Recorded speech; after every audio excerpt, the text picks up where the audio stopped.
Bonjour à tous, c'est Claire, bienvenue dans cette vidéo où je vais vous présenter la guidance par signe pour la semaine prochaine. Alors comme d'habitude on commence par l'énergie lunaire qui nous accompagne, donc c'est l'énergie des mers originelles. C'est inspiré par ce livre, Les 13 mers originelles de Jamie Sams. Et donc, comme la semaine dernière, on est sur la gardienne de la sagesse, l'archiviste des souvenirs, et on va avoir un maximum de cette énergie-là pendant la pleine lune, le 2 mars. Donc, qu'est-ce que c'est que cette énergie-là? C'est une énergie qui fait honneur à la vérité telle que chacun l'aperçoit, c'est-à-dire chacun est porteur d'une partie de la vérité, et donc on a cette idée d'ouverture aux autres, à leur vérité, ce qui va permettre de s'enrichir. C'est aussi donc par cette ouverture une mère originelle qui invite à l'amitié, à la relation véritable entre les gens. Donc ça va être pendant tout ce mois lunaire, on va avoir cette capacité à se lier véritablement avec les autres, et donc plus particulièrement le 2 mars, et puis bien sûr les jours qui entourent. Alors pour la représenter, j'ai oublié de le dire, j'utilise cette carte du Dark Goddess Tarot parce qu'on a cette énergie dans celle qui regarde, qui est représentée par les pierres qui ont vu toute l'histoire de l'humanité et qui contiennent en fait toute cette histoire, qui sont témoins de cette histoire. Il y a aussi quelque chose qui est super intéressant, c'est que il faut bien rester sur l'idée je vais utiliser mes expériences de vie pour me guider. Je vais les analyser pour me guider. Je ne vais pas juste subir mes expériences de vie et rester coincée dans du passé, mais je vais être dans qu'est-ce qui s'est passé, qu'est-ce que j'ai vécu et quelles leçons je peux en tirer. Donc là, on va enrichir notre sagesse intérieure. Voilà, on a cette opportunité-là pendant tout ce mois. Donc ça va être très intéressant. Et une des choses aussi qui est assez présente dans cette énergie lunaire, c'est que l'idée c'est d'être vraiment dans le moment présent, de vivre le moment présent. On va utiliser le passé comme expérience, comme leçon de vie, mais on est bien dans vivre le présent et pas vivre tout le temps dans le passé et ressasser le passé. Donc on n'est pas dans quelque chose de psychologiquement difficile en ressassant le passé, non, on prend de la distance et on apprend du passé et on en tire des leçons, voilà. Voilà, et donc pour nous accompagner, j'ai remis ces deux cailloux parce que je trouve qu'on a cette énergie assez forte liée aux pierres. D'ailleurs, je vous invite, hein, si le cœur vous en dit, à aller vous promener et aller ramasser des cailloux pour se connecter justement à cette vérité qui est ancrée, qui est enregistrée dans les cailloux. Vous pouvez aussi vous aider des pierres. Pendant tout ce mois-ci, on a vraiment un accompagnement du minéral qui est plus important pendant le mois de cette gardienne de la sagesse. Voilà. Alors, pour représenter les signes, je reste sur le même jeu, l'oracle Barbieri. Et puis, pour les informations, j'ai utilisé La sagesse des royaumes cachés de Colette Baron-Reid. Et voici les résultats de mon tirage. Alors, pour les béliers, vous avez la reine des glaces. Alors, je vous montre un petit peu les illustrations qui sont très jolies. J'aime beaucoup l'artiste qui fait ces illustrations. Donc, la reine des glaces. La reine des glaces, on est dans le monde des glaces, donc dans le monde de l'inaction. Et elle vous dit que la semaine prochaine, ce n'est pas le moment d'agir, c'est un moment pour examiner la situation, pour attendre aussi le bon moment. Voilà. Peut-être que vous avez trop de choses à faire en même temps, ou peut-être que vous n'êtes pas prêt pour agir. Ça peut être l'un ou l'autre. Et donc vous avez ce message d'attente. On a aussi dedans l'idée que l'apprentissage, en fait, que tout est temporaire. que la notion d'appartenance, d'avoir le droit à quelque chose, etc., c'est quelque chose c'est une sorte d'illusion. Rien ne nous appartient, ni une idée, ni une chose. Il y a toujours cette idée de mouvement. Et donc ne pas s'attacher à ce qui est à nous et rester souple. Alors c'est assez difficile puisqu'on est quand même dans une société où on valorise beaucoup l'avoir. C'est mon idée, c'est mon... voilà, surtout par exemple dans les idées, hein, oui, telle personne, elle m'a volé mon idée, alors qu'en fait on est plutôt dans un mouvement avec cette ère du Verseau de partage. Donc c'est-à-dire qu'il y a plusieurs personnes qui peuvent avoir la même idée au même moment, qui sont inspirées en fait par le haut. Donc voilà, plusieurs personnes peuvent avoir exactement la même idée. On le voit hein, dans le monde des brevets. Mon papa a déposé pas mal de brevets et on se rend compte que les gens travaillent sur les mêmes choses et qu'il y a les mêmes idées qui arrivent à peu près au même moment. Voilà, donc ne pas s'attacher à ces idées, ne pas s'attacher aux choses que l'on a, voilà, être plus souple par rapport à ça. Ça demande beaucoup de travail et d'énergie. Donc vous êtes appelés aussi à faire ce travail-là, les béliers, pendant cette semaine. Donc à vous de le faire un peu à votre façon et de la façon qui est juste pour vous. Vous n'allez pas tous le faire de la même façon et donc voilà, chacun doit être centré sur lui et voir ce qu'il est capable de faire et comment et ce qui a un sens pour lui. Alors ensuite nous avons les taureaux avec le prince de feu. Donc pour vous c'est un peu une carte complètement à l'opposé. On est dans le monde du feu, on est dans le monde de l'action, on est dans le monde de l'optimisme. Donc pour vous, il va s'agir d'être dans l'action, aller de l'avant, créer, voilà, lâcher un peu tout ce feu intérieur que vous avez, allez-y. Attention bien sûr à ne pas tout brûler, pas agresser les gens. Sur le passage, hein, ça demande toujours une sorte d'équilibre. Oui, vous avez ce feu intérieur, cette passion qui va vous animer, mais à vous de le gérer correctement et d'être dans quelque chose qui est juste pour vous et pour les autres. Donc il est possible, hein, les taureaux, que vous sentiez cette agressivité à l'intérieur. Donc maîtrisez-la, sachez que c'est aussi un des travaux que vous avez à faire pendant la semaine prochaine. Et puis aussi éviter le surmenage. Ok pour mettre en action votre feu intérieur, vous mettre dans le mouvement, mais pas n'importe comment. Voilà, toujours la mesure à garder pour les taureaux. Alors pour les Gémeaux, nous avons le rêveur au diamant. Je vous montre parce que on voit pas très bien. D'ailleurs les cartes sont un petit peu presque petite pour profiter des illustrations. Alors le rêveur au diamant, lui, il parle de richesse matérielle. Alors le matériel, c'est pas forcément que avoir des choses, c'est la manifestation sur le plan matériel de ce que l'on espérait. Donc vous êtes plutôt bien accompagné, sachant que pour vous, il va falloir être très clair sur vos choix, sur ce que vous voulez. Est-ce que c'est vraiment approprié? Est-ce que c'est vraiment ce que vous voulez?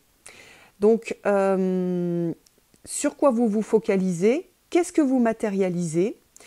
Soyez d'ailleurs attentifs aux synchronicités. Hein. Il y a des choses qui vont vous être proposées par l'univers. Donc, soyez très ouverts aux synchronicités. Soyez très clairs sur ce que vous voulez.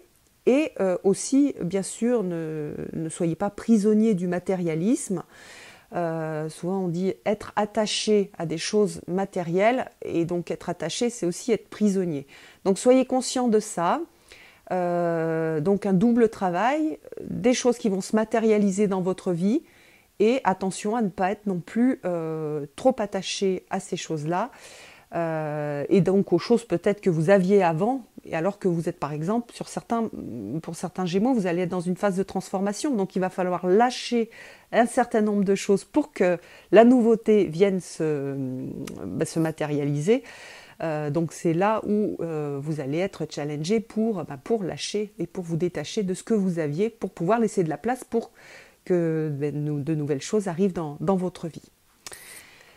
Alors, pour les cancers, j'adore cette carte du cancer.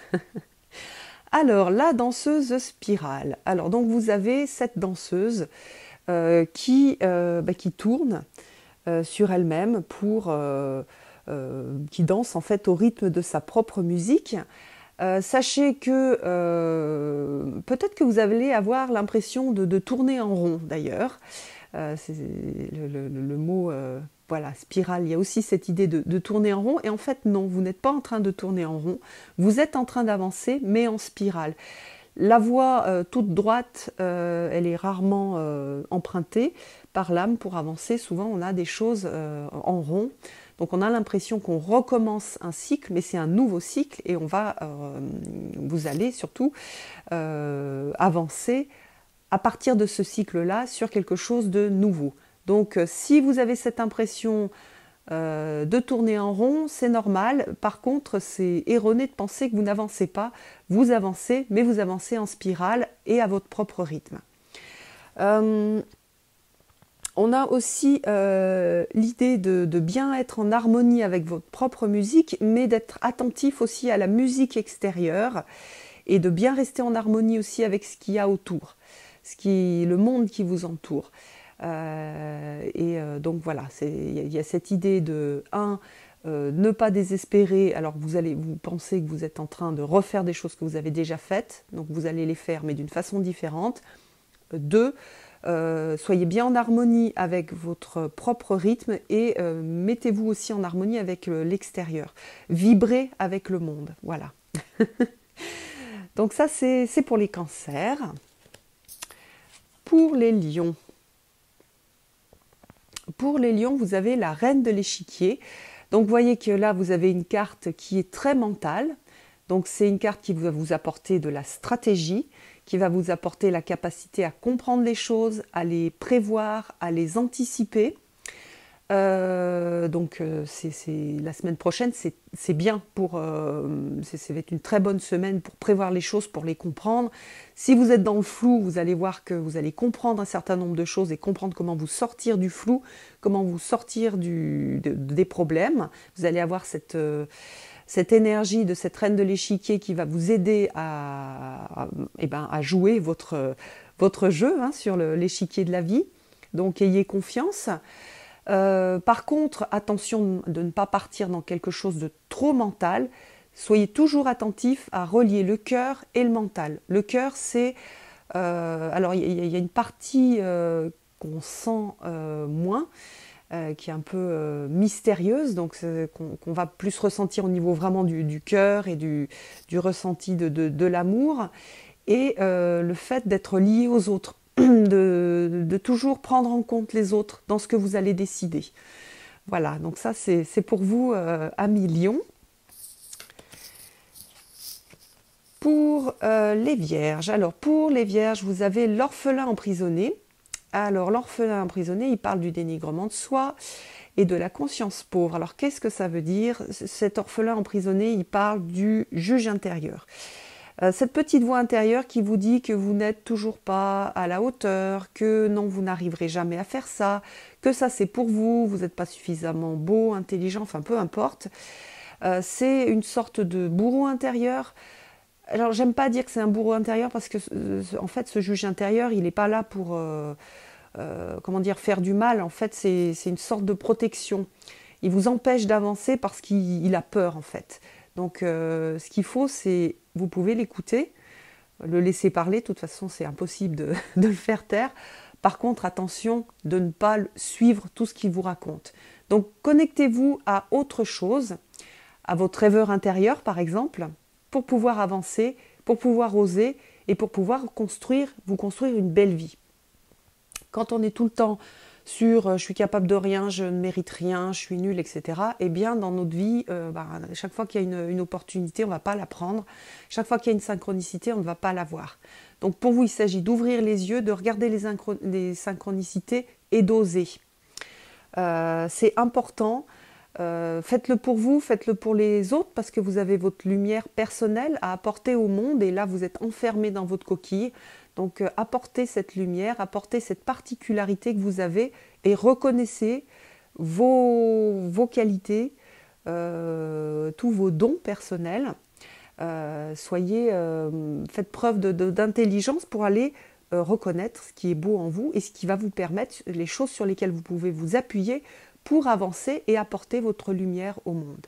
Voilà, donc ce bourreau intérieur, il va parler plus particulièrement la semaine prochaine.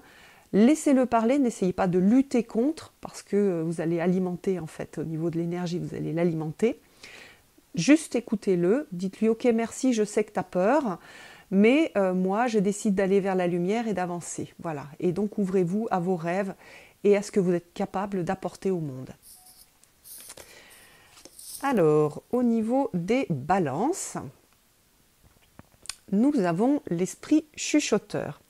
Alors, l'esprit chuchoteur, c'est l'intuition, c'est la sagesse intérieure, c'est écouter les synchronicités, les conseils divins qui vont venir, par exemple, lorsque vous allez faire des méditations, des prières.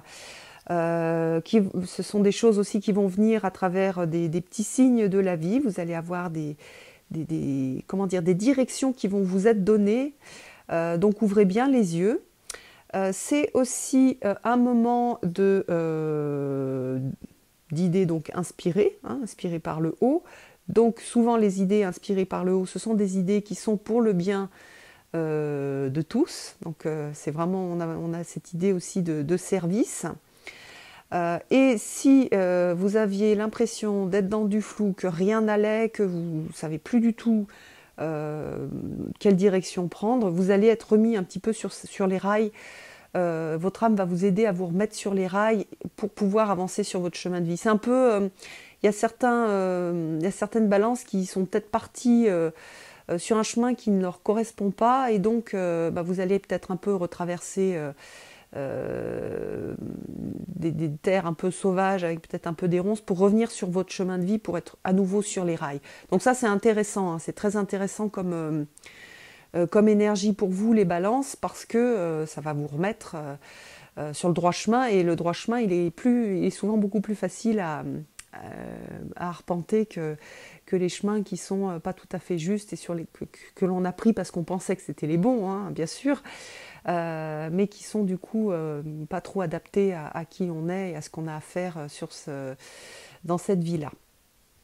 Donc écoutez ce qui est chuchoté par cet esprit chuchoteur, suivez ses conseils, donc vous allez les recevoir soit directement en interne à travers des méditations, soit des petits signes de l'univers, et sachez que là vous êtes en train de vous remettre sur le bon chemin. Alors les scorpions, vous avez le jardin de Gaïa, avec donc la réalisation, l'abondance, la récolte de ce que vous avez semé. C'est aussi une carte de remerciement, voilà, la capacité à dire merci pour ce que vous avez pu réaliser, merci à la vie pour ce qu'elle vous a offert, capable de voir l'abondance autour de vous et d'avoir donc cette démarche de gratitude. Et puis il y a deux autres messages qui sont intéressants, je trouve, dans ce jardin de Gaïa pour vous les scorpions. C'est si vous êtes dans l'abondance, vous êtes invité à la partager, cette abondance, donc voir l'abondance que vous avez dans votre vie. Et l'abondance, c'est pas forcément un compte en banque bien rempli, c'est la capacité à aimer, c'est la capacité à se mettre en relation, c'est les amis, c'est voilà, il y a énormément de choses. C'est à chaque scorpion d'aller voir dans sa vie ce qui est abondant et voir ce qui arrive aussi dans cette semaine comme type d'abondance, et aussi être dans cette idée de partage. Voilà, de partage. Moi, je suis quelqu'un de doux, je suis capable de rentrer en relation avec les autres, j'ai cette capacité-là, j'ai beaucoup d'amis. Voilà, je vais partager, je vais apporter la joie que je suis capable, moi, de vivre, je vais la partager avec les autres. C'est ce type aussi d'abondance dont parle le jardin de Gaïa. Et puis, il y a aussi une leçon qui dit que l'abondance, c'est pas demander et tout arrive comme ça, mais elle demande toujours du travail. Il y a toujours, comment dire, l'abondance vient, mais il y a toujours quelque chose de l'ordre du travail, et la personnalité a des choses à faire pour recevoir cette abondance. Voilà, donc c'est pas juste je demande de gagner au loto et je gagne au loto, c'est je demande qu'on m'accompagne par exemple sur mon chemin de l'abondance pour avoir un travail qui correspond à ce que j'ai à faire dans cette vie et ce que j'ai à apporter aussi à la communauté, en tout cas à l'expérience humaine. Et là, je vais être aidée, mais parce que j'ai bougé, parce que j'ai cherché, parce que j'ai expérimenté, parce que j'ai un petit peu transpiré aussi pour recevoir cette abondance. Et si je suis dans cette situation de recevoir l'abondance, j'intègre bien tout ce que j'ai fait et je me félicite pour tout ce travail que j'ai fait et qui a permis de réaliser et de recevoir les résultats de ce que j'ai planté. Dans Gaïa, on a l'idée du jardin et du travail, donc je plante la petite graine, donc déjà trouver la petite graine, la planter, la nourrir, l'arroser, etc. pour pouvoir après recevoir les fruits dans ce jardin de Gaïa. Alors, les Sagittaires, vous avez le prince du désert et on a une idée de survie. Alors, c'est pas une carte qui fait super plaisir lorsqu'on la tire, hein. Ça veut dire que la semaine prochaine, vous allez être un peu dans cette traversée du désert. Alors, par contre, on va vous demander de rester tenace, d'avoir du courage et de continuer à rêver. Continuer à rêver, quelles que soient les circonstances. Attention de ne pas vous retirer dans un petit coin, ne pas vous mettre en état de victime blessée, mais restez fort, restez comme ce prince, restez fort au milieu du désert, restez comptez sur vos forces intérieures en fait. Hein. Vous avez cette capacité à traverser ces moments qui sont difficiles. Et puis, deuxième chose, au niveau de cette idée de traversée du désert, faites bien un point sur les mirages en fait. Parce que parfois on a l'impression de traverser un désert, mais ce sont des blessures qui sont liées à l'ego. Donc en fait c'est l'ego qui est blessé et vous n'êtes absolument pas en train de traverser un désert, enfin si au niveau émotionnel, mais ce désert-là il est fait pour vous remettre sur les rails.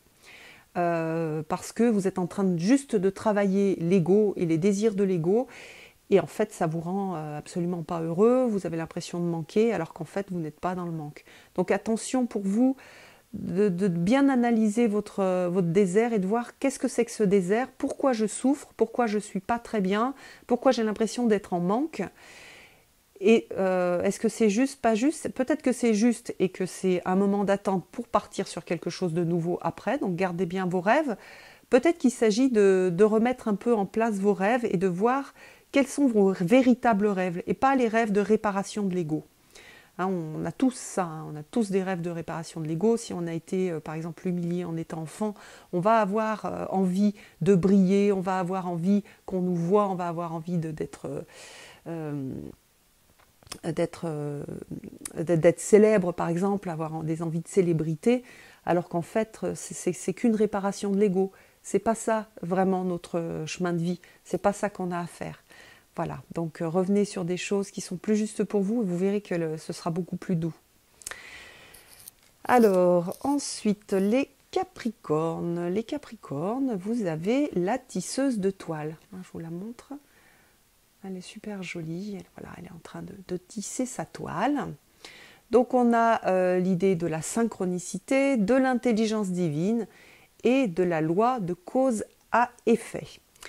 Alors, pour vous, les Capricornes, la semaine prochaine, ça va être très très important d'avoir, de travailler la reliance et de sentir que vous n'êtes pas seul, que vous pouvez faire confiance, que vous pouvez vous montrer, que vous faites partie d'une famille qui peut être votre famille de sang, mais qui souvent c'est une famille de pensée, c'est une famille de travail de l'âme. Donc, c'est vraiment important pour vous de voir où vous êtes dans la toile et qu'est-ce que vous êtes en train de créer. Donc la synchronicité, elle va vous aider à savoir à quelle famille vous appartenez et elle va vous aider aussi à vous relier à cette famille. C'est un travail du cœur, vraiment du cœur véritable, c'est-à-dire que pour avoir cette impression de faire partie d'eux, vous pouvez travailler la méditation et notamment les méditations de cœur où vous allez vous relier aux autres et sentir que vous faites partie d'eux, que vous faites partie de ce groupe. Donc par exemple, je vais me relier petit à petit aux gens de ma famille si j'ai une vibration positif par rapport à ça. Je vais me relier aux gens qui m'entourent et sentir que je fais partie de ce grand réseau de l'humanité. Et puis après, je peux me relier à la Terre. Et puis, je peux me relier à l'univers, etc. Et ressentir en fait tous ces liens qu'il y a entre toutes les formes vivantes. Donc, il y a un travail énergétique en fait qui va être très fort pour vous. Et vous allez ressentir en fait tous ces liens et tous ces liens de cause à effet. Il y a aussi l'effet papillon dans cette tisseuse de toile que vous allez peut-être expérimenter. Donc pour vous, le lien, les Capricornes. Et vous allez être challengé là-dessus. Peut-être que vous allez vous sentir seul et qu'on va vous redemander on va vous demander de revenir à ce sentiment de lien et de sortir de ce sentiment de solitude qui est un sentiment très lié à l'ego et à la personnalité. Mais vous avez besoin de vous sentir faire partie du tout pour pouvoir avancer et rassurer votre personnalité. Alors, les Verseaux, pour les Verseaux, nous avons le maître des flèches. Donc le maître des flèches, c'est celui qui vise et qui touche la cible. C'est celui qui sait ce qu'il veut, qui est très clair sur ses intentions. Donc pour vous, vous allez avoir cette énergie qui va vous aider à vous aligner sur vos intentions, aligner ces intentions aussi sur l'esprit, sur l'âme, sur quelque chose de supérieur. Ça vous demande aussi de la patience. Quand on tire une flèche, il faut se préparer, il faut être patient, il faut attendre d'être complètement bien centré pour pouvoir décocher la flèche. Donc voilà, soyez patient. Soyez patient, mais par contre, quand il faut tirer, il faut tirer. On ne reste pas 2 heures à bander l'arc. On tire et on vise. Alors pour vous, pendant la semaine, il y a un travail particulier à faire, c'est d'examiner les raisons d'un but. Pourquoi est-ce que je cible ça? Est-ce que c'est vraiment ça que je veux? Et est-ce que ce sont quelque chose lié au fantasme de l'ego ou c'est quelque chose qui est véritable? Même si vous sentez que c'est une réparation de l'ego, vous pouvez quand même le faire, mais en conscience. C'est-à-dire, ça, je le fais parce que j'ai besoin de le faire, parce que c'est mon ego, etc. Et que j'ai besoin de le réparer. Donc voilà, je m'accorde de le faire, mais je sais ce que je fais. Et je sais que je suis complètement dans l'ego et pas du tout sur mon chemin de vie. Je répare juste pour pouvoir faire quelque chose d'un peu plus supérieur la prochaine fois. Mais si vous le pouvez, bien sûr, visez des choses qui sont plus du domaine de votre chemin de vie que du domaine de la réparation de l'ego.